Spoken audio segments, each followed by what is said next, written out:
On this week's episode of Plastic Surgery Uncensored, we're going to be talking about preparing for your plastic surgery procedure. That's right.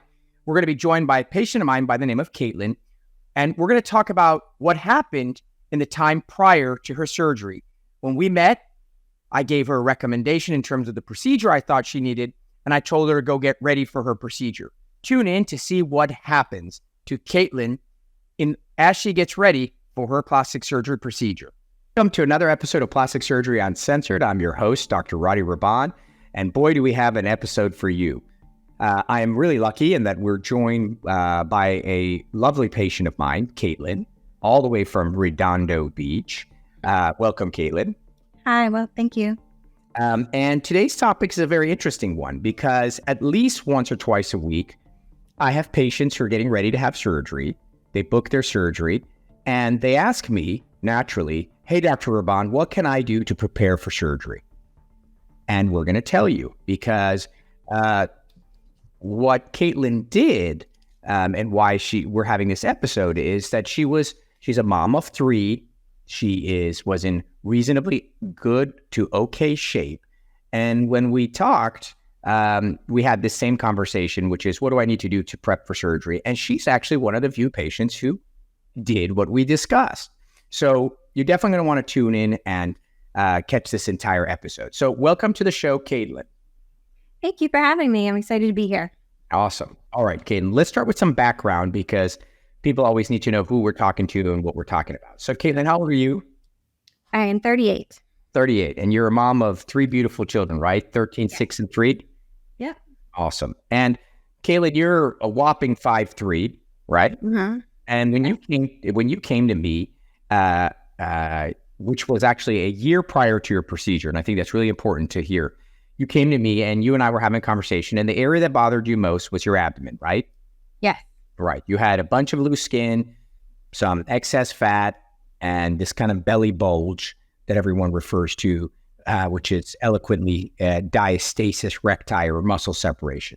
And so you were a garden variety, straightforward mom who had her children, and at 5'3", 135 pounds, was not overweight, but yet somehow your abdomen still kind of didn't look great, right? Right. So then you and I chatted, and I'm sure that what I told you was a bit of a surprise, right? Because I assumed you expected to come in and be told from your homework that you need a tummy tuck, right? You need the excess. Right. And what did I tell you?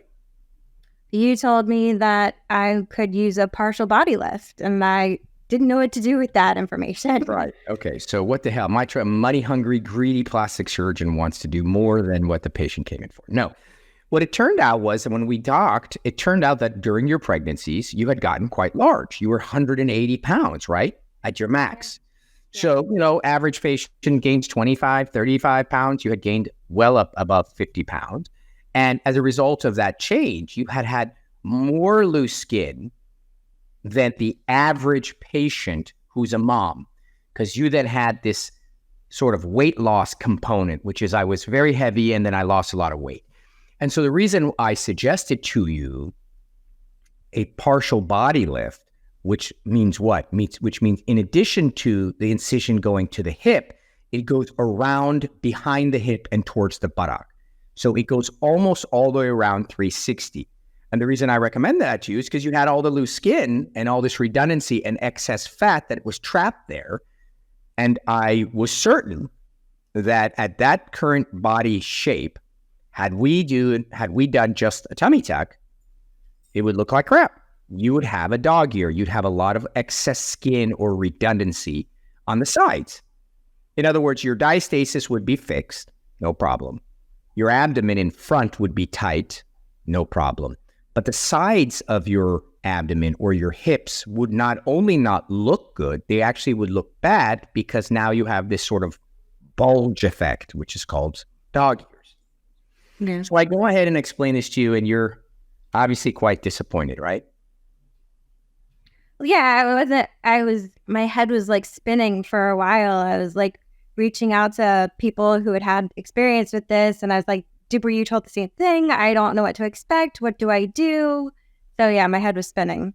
Right. And you had seen other people before you had spoken to me or saw people afterwards? Where were you I in that had point? seen someone a year or two before, a few years before, between my second and third baby. So I knew wasn't ready at that time. Okay, great. So I talked to you and I said to you, hey, my recommendations, and anyone who knows me knows that if I give a recommendation, it's the thing you need to do, right? I'm not going to recommend anything to you that is, not so great or whatever. I always want to give you the best shot at a home run. My recommendation is you need a partial body lift. And so when we left that conversation, remind me how we left it. Well, you gave me some recommendations. You said don't lose any more weight, but these are the options that you can go with. If you change your body, we'll see what happens when you're ready. Right. And so why did I tell you not to lose any more weight? That sounds so counterintuitive. What the hell? Wait a second. yeah, Wait. you said there would be extra skin that it would just not look good. Right. So here you are. That's interesting to hear. So wait. So the episode here today is, what do I do to prepare for surgery? And the answer is, it depends on how you present. There are individuals who come to a pre-op and they're overweight. They're 5'3" and weigh 155. That's overweight. Whether you carry it in your belly or your thighs or your hips is irrelevant. But for 5'3" at 155 is a little overweight. So that person, I would recommend to them to try to lose weight before surgery. But you came at 5'3" at 135 and you were not overweight by any means. And if you were to have lost more weight, you would have had more loose skin, which then would mean I'd have to cut off more skin. And instead of a partial body lift, you would need an entire body lift. Right. So the last thing I wanted you to do was to get skinnier, because if our goal was to try to do the least invasive of these surgeries, definitely don't need it. And you didn't need to lose any more weight. So I said, let's see where you go with your body. And lo and behold, what happened? You went away, and the next time, when did I operate on you? March 28th this year. A year later, right? March 28th this year, which was a year later than when I originally saw you. Okay. Yeah. Okay. So why don't you tell the listening audience, what the hell did you do to your body in that 1 year? Because what did we end up doing? So we did an extended tummy tuck. And repaired the diastasis and the hernia, and we ended up doing a standard tummy tuck. Wait. I told you needed a body lift. Somehow you ended up coming back a year later, and I did a tummy tuck on you. And I didn't do that because that's what you wanted. I did that's because what you needed. And now how do you look? Great. Spectacular. You look fantastic. So the question, and everyone is just at the edge of their seats listening, is how the hell did you do that? What did you do to prepare during the year that took you from being a candidate needing an almost circumferential surgery to one whereby which you only needed a tummy tuck? So what it comes down to is body recomposition. So basically, I built muscle and continued to work out. I watched my nutrition. You could say I counted my calories, but it wasn't really about the calories. It was about the food I was putting in my body and the muscle that I was building. So when you had your surgery, how much did you weigh? 136. So you weighed exactly what you weighed the day I met you and I told you needed a partial body lift. You weighed the exact same amount a year later because you're still 5'3", yet somehow you needed a lesser surgery. And the reason is you got fit. Now listen carefully. That's the answer.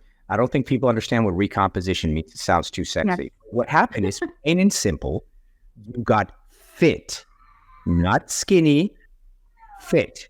So that was the key. The key is you built muscle mass.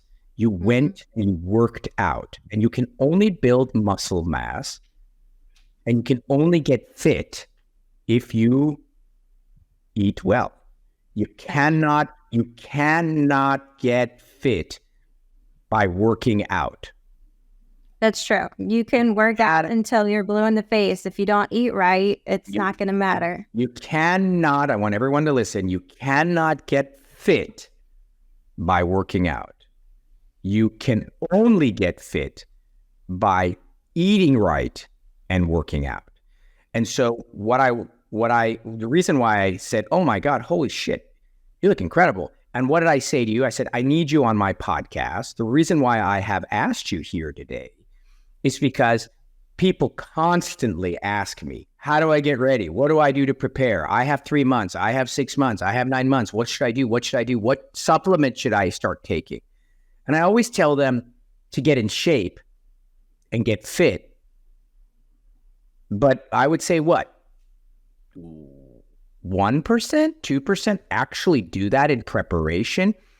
And so the reason why this is such a unique opportunity and a great story is because you actually did it.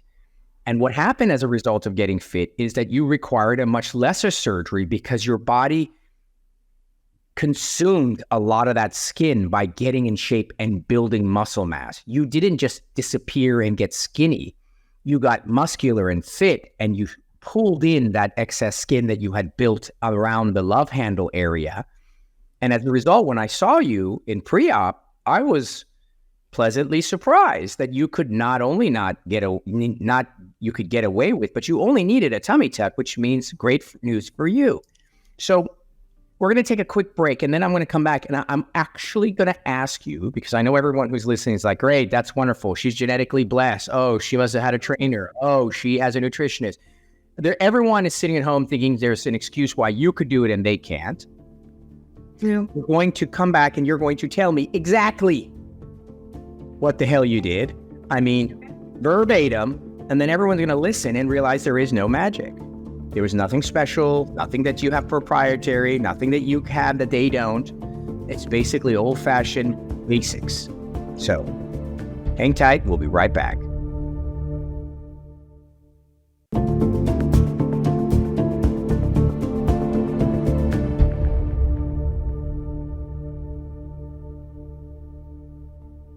Welcome back to the second half of Plastic Surgery Uncensored. All right, so we're catching up with Caitlin, the super mom, who basically worked herself out into requiring a much lesser surgery. And Caitlin, what everyone is waiting for is your magic. What was the magic? So tell me what you did exactly. And by exactly, I mean, if I were calling you and I was like a mom and I was like, oh my God, I can't do this. What did you do? So tell me your day-to-day routine and what you did. So I make sure that I work out just about every day. There's no excuse. It's like the first thing I do every single day. So you have 3 kids. So obviously, do you work? I don't work right now. Okay, so you have 3 kids, full-time kids, all of them under the age of 13. And you would get up every morning and work out 7 days a week, yes? Not 7 days a week, but 5 to 6 days a week. You have to take a rest day. It's really important. Okay, so you would work out 5 days a week. You do it in the morning before the kids got up. You did it in between when they were in school. You did it. When did you squeeze? Let me ask you this first. How long did you work out in a given day? 10 minutes, 4 hours? What did you do on average? Anywhere from 30 minutes to 90 minutes, depending on what I was doing. Okay, so 30 to 90 minutes. So basically what that means is on average, you did an hour a day. Great. When did you do that hour when you have 3 kids, 3, 6, and 13, all on different schedules, every one of them needing you 24 seconds a day, 24 hours a day? When did you do it? Well, when I first started, it was before they woke up, and more recently, it's after I drive them to school. Okay, so basically what you did is you found an hour. Mm-hmm. That I made time. Right, you found it. Yeah, you found an hour, and then you made it happen. So these are some of the key elements. You see me highlighting them for you if you're listening, because everyone has a shit ton of reasons why they can't. So you have 3 kids. You got to carve out an hour. So you carve out an hour. In your instance, it was before or after, etc. Then the next question is, what did you physically do? So I change it up. It's not always the same thing. I lift weights, I run, I row, and there's usually a combination of all of those things. I could bike, but that's not my thing. I don't like to do that, but you could do that if you wanted to.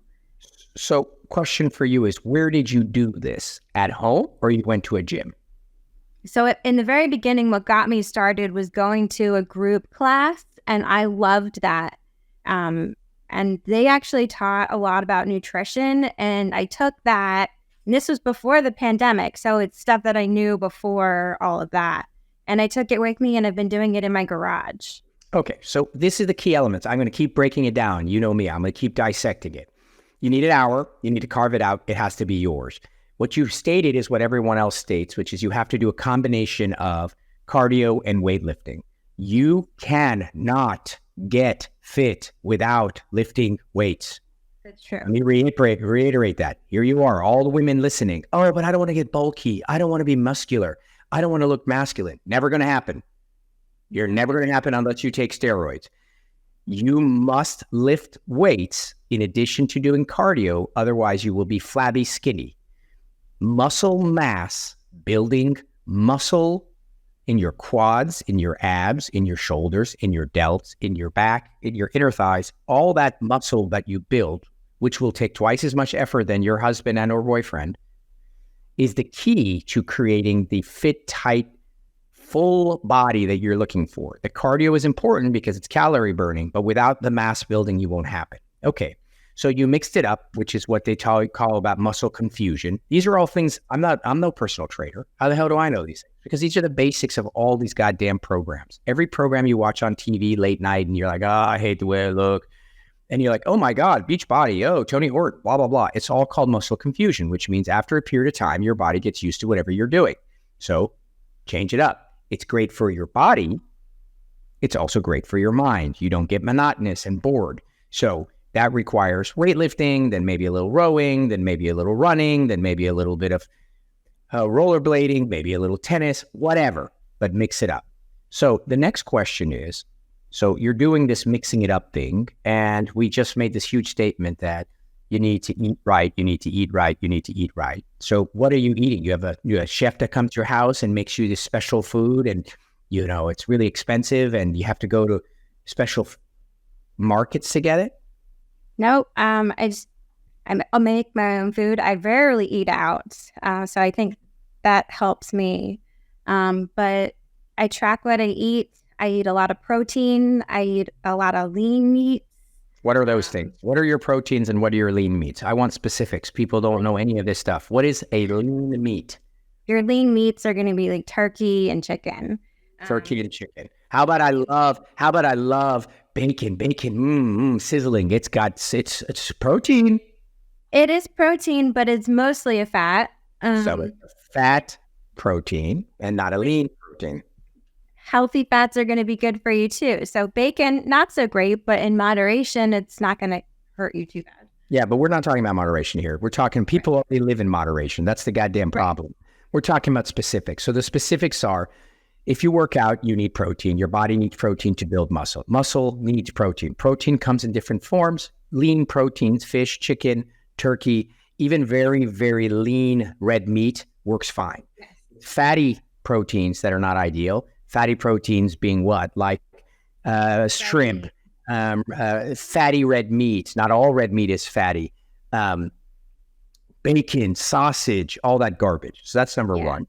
You're going to need to, I'm sure that you had carbs, but you had specific type of carbs. What did you have? I stuck with like multigrain, and like wheat bread, stuff like that. Lots you of weren't having vegetables. You weren't having a bunch of potato chips. No. You weren't having a bunch of quesadillas and green with all kinds of fried frijoles and chile relleno. No.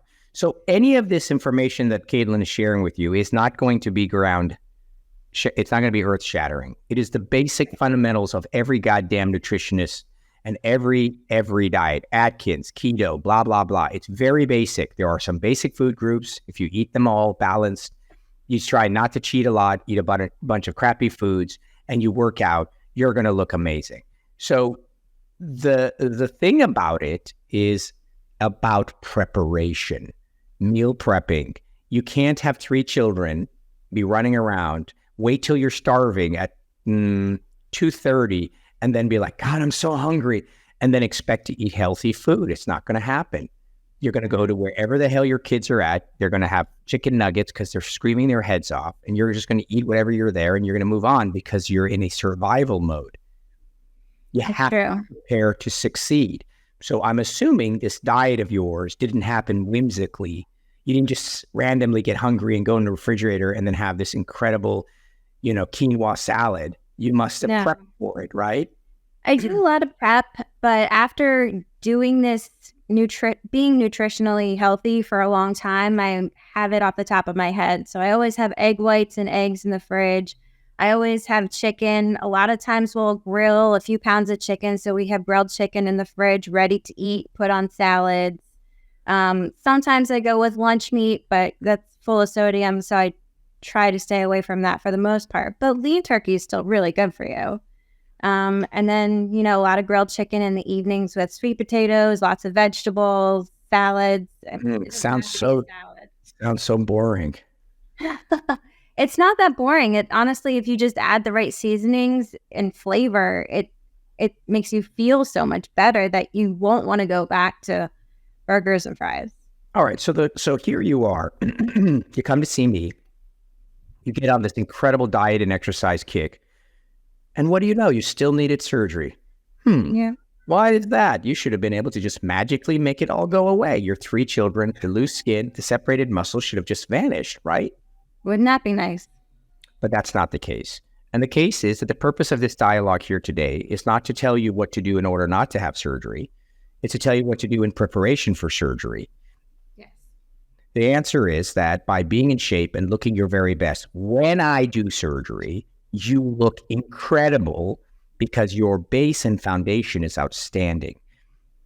And so none of it is surprising or none of it is a secret and none of it is proprietary, meaning nobody else has access to it. And none of it requires money.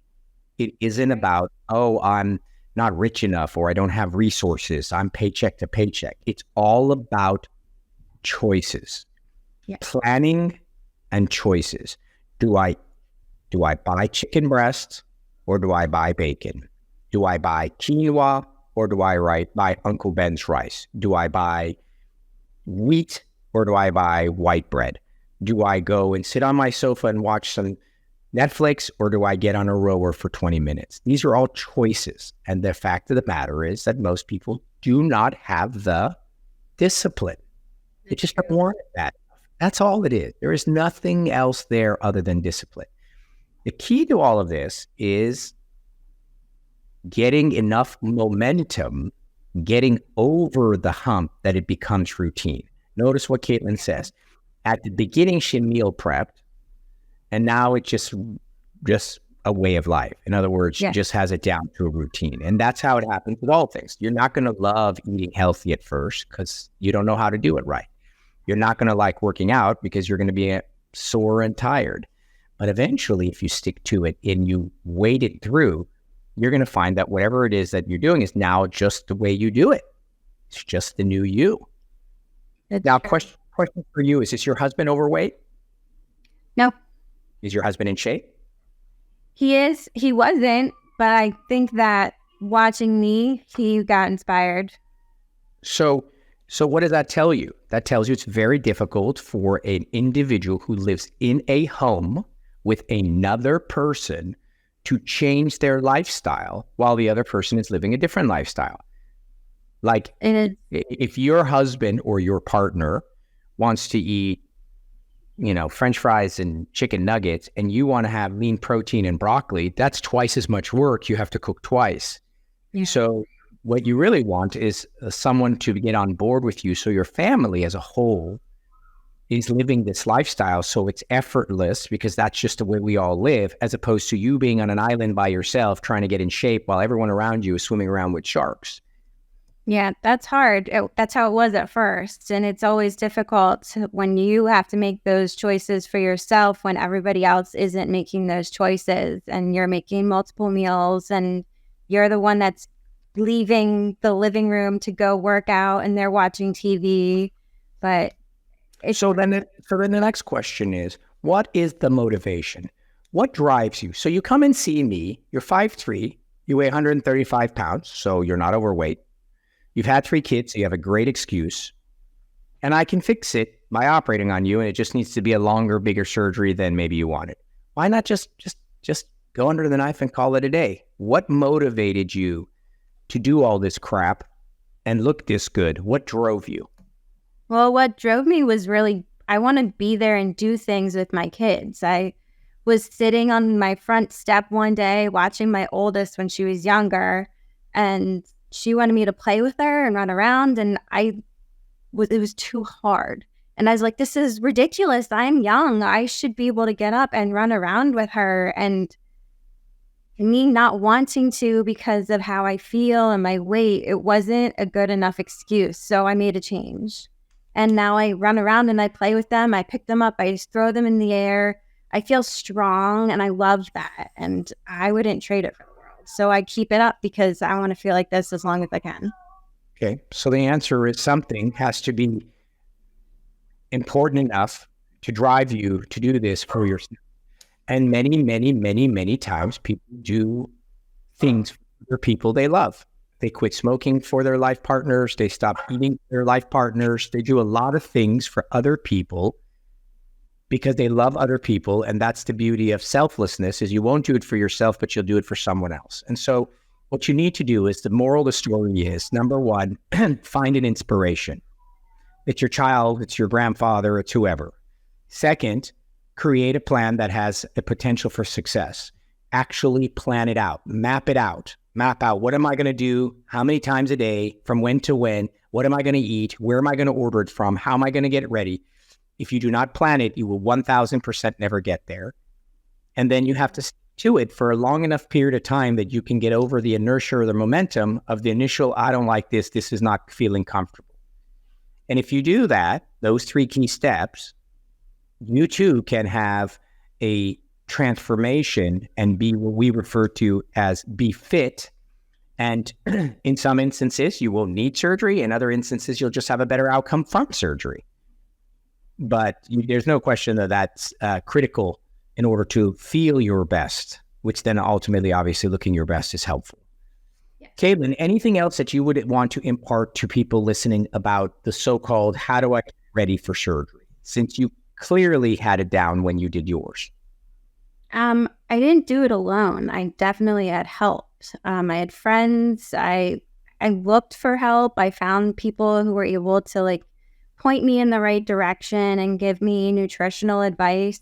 And even though I wasn't doing that this entire time, it was great in the beginning. So if you join a gym or you get a nutritionist, it's not forever. It's just to help you get on the right path. And then you just keep it going, because I found that it was really helpful for me. Yeah, that's true. Having support always helps whenever you're trying to take on a new challenge. So that's a great piece of advice, whether that's in a group session to do it online or whether or not you get someone else to join in on you. And we call that accountability. We like accountability because there's other people invested in this. And then you kind of feel like, well, shit, I got to go. Also, I've seen a lot of women who are upset because they think they can't work out because they have diastasis. And that's absolutely not true. Oh, 100% not true. If I had told myself that I couldn't work out, I wouldn't be where I am right now.